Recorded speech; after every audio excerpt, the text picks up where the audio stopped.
जी अस्सलाम वालेकुम। वालेकुम सलाम। अच्छा, मेरा क्वेश्चन जो है वो एक कॉमन बंदे के पर्सपेक्टिव में है, जो कि अल्लाह ताला पे ईमान भी रखता है और अच्छे काम भी करना चाहता है, जज़ा और सज़ा पे भी उसका ईमान है। लेकिन जब वो इस्लाम की इबादत की तरफ आता है जो कि उस पर फ़र्ज़ की गई हैं, वो उसको देखता है कि उसके लिए उसको पूरा करना है अपनी नॉर्मल रूटीन में से, उसको बड़ा उसके लिए हेक्टिक लगता है और सख्त लगता है। ख़ास तौर पे जो 5 नमाज़ों का कॉन्सेप्ट है, जो कि आपने पढ़नी पढ़नी है। और मतलब हमने सुना है कि ये हदीस में भी कि नमाज जानबूझ के स्किप करने वाला ये ऐसे ही जैसे जैसे उसने कुफर किया है अल्लाह ताला के हुक्म का। तो ये उस बंदे को, नॉर्मल इंसान को या एक मुसलमान को चीज़ समझ नहीं आती कि जो 5 नमाजें हैं एक बहुत हेक्टिक हैं और इनके ऊपर सज़ा जो है बहुत सख्त दी गई है, और जो उसको फुलफिल नहीं कर सकता तो वो एक गिल्ट ड्राइव में जाता है, और उस गिल्ट ड्राइव की वजह से वो बाकी अमाल में भी अपना आहिस्ता आहिस्ता पीछे जाना शुरू हो जाता है। और हमें ये भी दस्त दिया जाता है, मौलवी हजरात कहते हैं कि नमाजें अगर आपकी पूरी नहीं है तो फिर बाकी अमाल का आपको कोई फ़ायदा नहीं, अगर आप इसमें ही जो है वो फॉल शॉर्ट कर रहे हैं। और एक लिबरल माइंडसेट का बंदा, जो कि सूडो लिबरल्स होते हैं, वो तो किसी कॉन्सेप्ट पर चलते हैं, भाई हम अगर लोगों की मदद कर रहे हैं और हम किसी के साथ बुरा नहीं कर रहे और नमाजें अगर नहीं पढ़े तो इससे कोई फ़र्क नहीं पड़ता। ये इस चीज़ को आप ज़रा समझाएं कि ये और उसका कॉन्सेप्ट भी वो दिल में यही लेके बैठता है कि यार ये इतनी सख्त चीज़ है कि इसको किया जाए तो उनके लिए मुश्किल होगा यानी करना। तो आप कह रहे हैं कि नमाजें बहुत ज़्यादा हैं? जी बिल्कुल। असल में तो आपको पता है ना, नमाजें 50 थी। ये तो भला हुआ मूसा का कि उन्होंने उम्मत पे एहसान करवाया, कन्विंस किया कि हमने तजुर्बे से बता रहा हूँ अल्लाह के नबी अलैहिस्सलाम को कि ये लोगों के वो हालात नहीं है कि वो 50 नमाजें पूरी करें, कम कराओ। तो वरना तो वो जितने परसेंट लोग इस वक्त रह गए हैं दीन में तो वो भी न लेते थे। तो the real question is, are we here to do everything else which distracts us from Allah, या are we here to do something which is only for Allah and everything else is a distraction? The distraction which is causing us to go away from the religion is to be blamed. हम दुनिया में सिर्फ और सिर्फ एक ही मकसद से हैं, फिलॉसफी क्लियर करेंगे। सबसे पहले हमें तो एक ऐसा लेवल आ जाना चाहिए था, फॉर एग्जाम्पल हमें किसी और काम की ज़रूरत ना पड़ती, तो हमें इन अदर वर्ड्स मुआशी ज़रूरियात ना होती, तो हम और क्या कर रहे होते? हम तो रिलीजन की तरफ थोड़ी आ रहे होते। फिर वी वुड हैव पिक, विच दुनिया ने पिक किया, अपनी एंटरटेनमेंट पिक की होती हमने।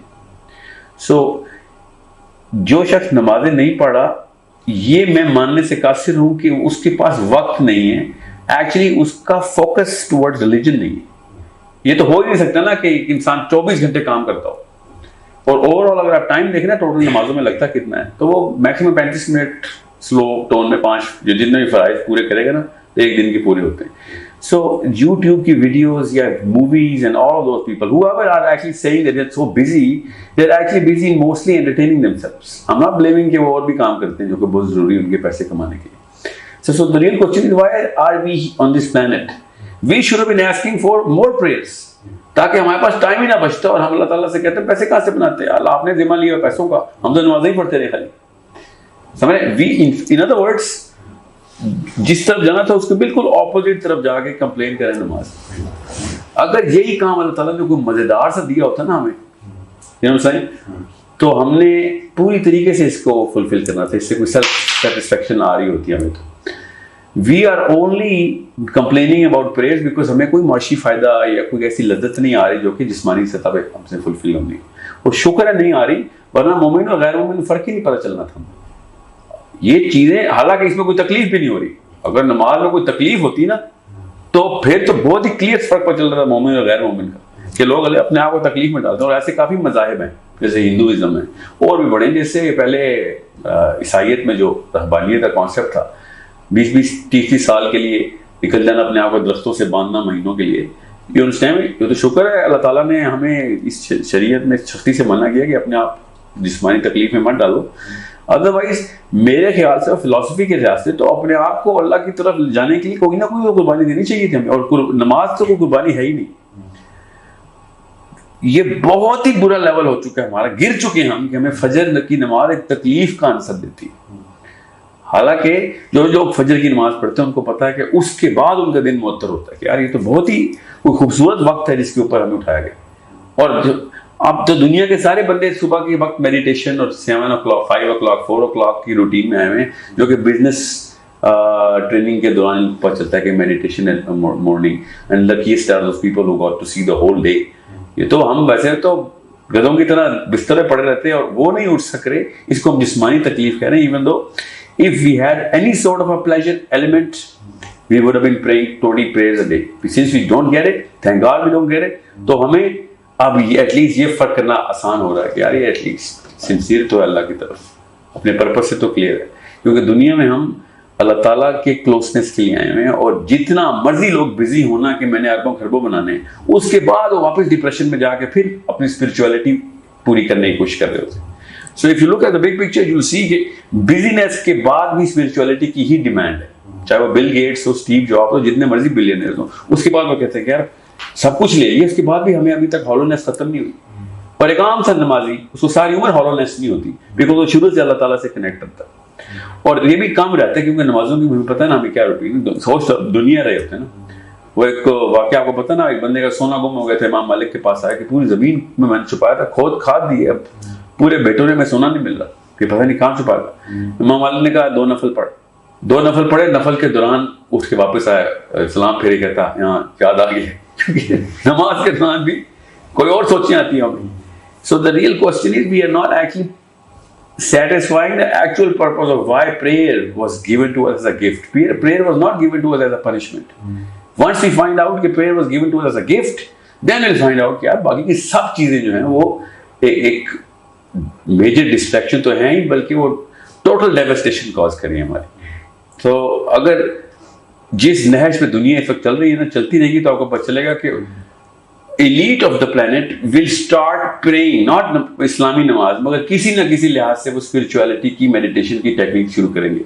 और मैं अभी आपको बता रहा हूँ, जो जिस तरीके से मैं देख रहा हूँ लोगों को, उन्होंने दिन के 5 अच्छे औकात जरूर निकाले ना कि इन मौकों के ऊपर स्पिरिचुअलिटी की मेडिटेशन जरूरी है, और वही निकलेंगे जो इस्लामी नमाज के, देखिएगा आप। मगर एटलीस्ट अभी फजर तक तो पहुंच गए ना, वो ईशा तक भी पहुंच गए, रात को भी करते हैं, ठीक है। अब असर रहेगी ना जो सेंटर की नमाज है, बाकी की 2 नमाजें जो हैं वो हमारी उस रूटीन को तोड़ने के लिए, क्या दुनिया में इतना बिजी ना हो, दौड़ पड़ो, निकलो वापस आओ और दौड़ पड़ो। और जुम्मे की आयतें हैं उसके ऊपर एग्जाम्पल है कि क्या तुम तिजारत में लगे हुए हो, इस वक्त तुम्हें नहीं पता कि तुम्हारे लिए क्या बेहतर है, ठीक है। और रिस्क तो सिर्फ अल्लाह ही देने वाले हैं। ये जुम्मे की आयतों की सूरत जुम्मा की तर्जुमे सुना रहा हूँ। So once you get to know कि this is a painless activity but a purposeful activity, then you find out कि शुक्र है ये नमाजें आई, वरना हमें यही लगना था कि दुनिया में आके दुनिया में ही गुम होना ही पर्पस, समझ रहे। So it is a matter of कैसे कहते हैं, गलत फलसफा आया है लोगों का कि जो नमाजों से कंपैरिजन किया उसने बाकी की रूटीन का। दे शुड बी लाइक कि भाई हमें नमाजें नहीं पढ़ी जा रही, प्लीज हमसे दुनिया के काम उठवाएं। लोग कह रहे हैं हमसे दुनिया के काम उठवा रहे हैं, प्लीज नमाजें उठवा दें। देखें उल्टी गंगा बहाई जा रही है और बातें दीन के प्लेटफॉर्म से की जा रही है। Any and every Muslim should have been like, sir हमसे रिस्क वाला मामला सेटल नहीं हो रहा क्योंकि नमाज मिस हो गई। ऐसा तो कोई भी नहीं कहता, सभी कहते हैं सर नमाज नहीं पढ़ी जा रही, ये बहुत मुश्किल काम है, पैसे कमाने होते हैं समझ। So I hope you get the black and white difference the way we look at prayers, but we should look at prayers, ठीक है। और by the way जिस बंदे ने ये पहुंचा है ना, मैं आज में कर लूं, जो नमाजों की लज्जत पा गया वो पे 5 नमाजों में नहीं रुकता, ठीक है। वो तहज्जुद सबसे पहले पकड़ता है कि यार यही तो असली वक्त था अल्लाह ताला के कनेक्शन का। और उसके बाद भी अल्लाह ताला ने खुद बता दिया कि तहज्जुद पे तो अल्लाह ताला ऐसे आखिरी आसमान, हमारे आसमान पे आए होते हैं कि कौन है जो मुझे मेरे साथ इस वक्त कनेक्ट कर रहा है, ठीक है। उसके बाद भी बड़ी नमाजें हम सबको पता है कौन सी हैं। So that people take the next step, first they find out कि मेरा फलसफा क्लियर हो गया इस वक्त। So it's not a matter of routine, it's a matter of philosophy of why we should pray.